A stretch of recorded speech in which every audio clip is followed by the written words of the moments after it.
কাকা হ্যাঁ তোমার সাথে যারা খেলে তারাই তো বড় দল হয়ে যায়, দিছিল তো আজকে বেশি বুঝি লক করে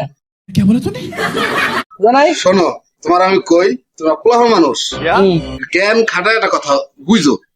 ধরো আর্জেন্টিনা একটা শক্তপোক্ত একটা চ্যাম্পিয়ন দল, and এদের সাথে কোন নর্মাল দল দিতে পারে না, কারণ যারা কমিটি আছে তারা বুঝে শুনে দেয় যে না এদেরকে সাথে দিতে হলে শক্তপোক্ত দিতে হবে। এখন এই সাবজেক্ট বাদ দিলাম, এখন এই যে ব্রাজিলের বিষয়টা ধরি, এখন ব্রাজিলের সাথে কেন ছোটখাটো একটা দল দেয় এটা বুঝতে হবে, কারণ ব্রাজিল একটা মঞ্চে আমার কথাটা শেষ করি, এটা জোকার হিসাবে একটা কাজ করে। এই জোকার একটা দেখবা সার্কাসে যদি জোকার না থাকে তাহলে দেখবা যে ওই সার্কাসটা জমে না।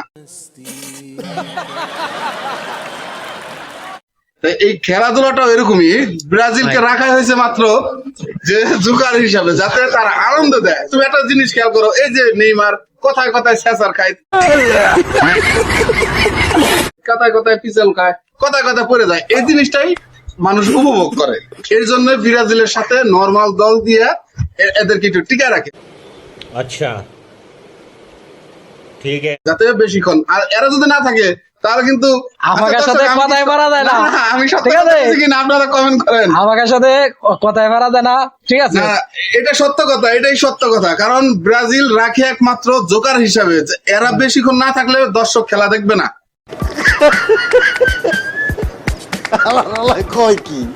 কারণ এর জন্যই ব্রাজিলের সাথে নর্মাল দল দিয়া এদেরকে একটু জিয়ে রাখে, যাতে জোকারটা কমিটির দল এটি হলো কমিটির দল, কথায় পারা যাবে না।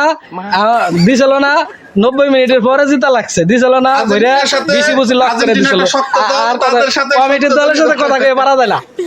রাখলাম ভাই।